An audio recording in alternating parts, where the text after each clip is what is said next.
আসসালামু আলাইকুম ওয়া রাহমাতুল্লাহি ওয়া বারাকাতুহু। আলহামদুলিল্লাহ ওয়া কাফা ওয়া সালামুন আলা ইবাদিহিল্লাযীনা ইসতাফা, আম্মা বা'দ। সম্মানিত দিনদার ভাই বোনেরা, আজকে আবারও একটি চমৎকার আমল, যে আমল দ্বারা রোগীর উপর জিন হাজির করতে পারবে। একবারে সহজ, সাধারণ ব্যক্তি হাজির করতে পারবে। যারা মুদাব্বির তাদের প্রয়োজন নেই। যদি কোনো ব্যক্তি দেখেন জিনের সমস্যা, কিন্তু জিন হাজির হচ্ছে না, জিন ছাড়াইতে পারছে না, তাহলে আপনি নিজে নিজেই রোগীকে সম্মুখে বসিয়ে যদি আপনি এই নিয়মে যদি আমল করতে পারেন, দেখবেন অটোমেটিক জিন রোগীর উপর হাজির হয়ে যাবে। তাহলে জিন যদি হাজির হয়ে যায়, তার সাথে কথাবার্তা বলে সুন্দরভাবে তাকে বিদায় দিতে পারবে। যদি সুন্দরভাবে সে চলে না যায়, তাহলে কষ্টদায়কও যদি হয়, তাহলে তাকে কষ্ট দিয়ে বিদায় দিতে পারবে। কীভাবে কষ্ট দিবেন, কীভাবে জিজ্ঞাসাবাদ করবেন, আমার চ্যানেলে এ সম্পর্কে ভিডিও দেওয়া আছে, দেখে নিতে পারেন। দেখে সুন্দরভাবে জিনের সাথে কথাবার্তা বলে তাকে সুন্দরভাবে বিদায় দিবেন। আর যদি সুন্দরভাবে না যেতে চায়, তাহলে কষ্ট দিয়ে তাকে বিদায় দিতে পারবে। সম্মানিত দিনদার ভাই বোনেরা, যারা আমার চ্যানেলে নতুন, অবশ্যই একটা লাইক এবং সাবস্ক্রাইব করে নিন। ভিডিও না টেনে সুন্দরভাবে দেখতে থাকুন, অবশ্যই আপনার উপকার হবে। জি, সম্মানিত দিনদার ভাই বোনেরা, আপনি জিন্নাত রোগীকে আপনি তার উপর কীভাবে জিন হাজির করবেন। অনেক জায়গায় দৌড়াদৌড়ি করছেন জিন্নাতের রোগী নিয়ে, পার্থিপক্ষে দেখা যায় হাজির করতে পারছেন।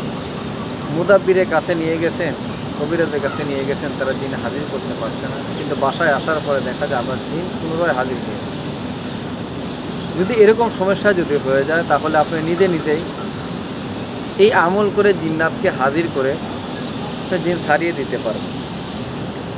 সম্মানিত দিনদার ভাই বোনেরা, নিয়মটি আমি বলে দিচ্ছি। রোগীকে একটি জায়নামাজে বসিয়ে ওযু অবস্থায়, মুদাব্বির যে ব্যক্তি জিন হাজির করবেন তিনি ওযু করবেন পাক পবিত্র অবস্থায়, সুন্দর পোশাক পরিধান করে, আতর লাগিয়ে আপনার শরীরটাকে সুঘ্রাণ করে, যে ব্যক্তি রোগী তাকে সম্মুখে জায়নামাজে বসিয়ে তার ডান হাত দিয়ে রোগীর বাম হাতের কনিষ্ঠ আঙ্গুল চেপে ধরবে। মুদাব্বির যে ব্যক্তি দিন হাজির করবেন, ডান হাত দিয়ে তার বাম হাতের কনিষ্ঠ আঙ্গুল চেপে ধরে সূরা ফাতিহা একবার পাঠ করবেন, পাশাপাশি আয়াতুল কুরসি পড়তে থাকবেন। যতক্ষণ পর্যন্ত জিন হাজির না হয়, ততক্ষণ পর্যন্ত আঙ্গুলটা চেপে ধরে আয়াতুল কুরসি পড়তে থাকবেন। তার শুরুতে অবশ্যই সূরা ফাতিহা একবার পাঠ করতে হবে। আর এর আগের ভিডিওতে আমি বলে দিচ্ছি যে আস্তাগফিরুল্লাহ এবং দরুদ শরীফ প্রত্যেকটা আমলের শুরুতেই আপনি পড়ে নেবেন। তো এইভাবে সূরা ফাতিহা এবং আয়াতুল কুরসি যখন আপনি পড়তে থাকবেন, কনিষ্ঠ আঙ্গুল ডান হাতের আঙ্গুল দিয়ে যখন চেপে ধরে থাকবেন, পৃথিবীর যে কোনো প্রান্তে জিন থাকুক না কেন, সে হাজির হয়ে যাবে। দেখবেন ওই রোগী তখন অটোমেটিক কথা বলতে থাকবে। আর যদি জিনের রোগে হয়ে থাকে, তাহলে জিন হাজির হয়ে আপনার সাথে কথাবার্তা বলবে।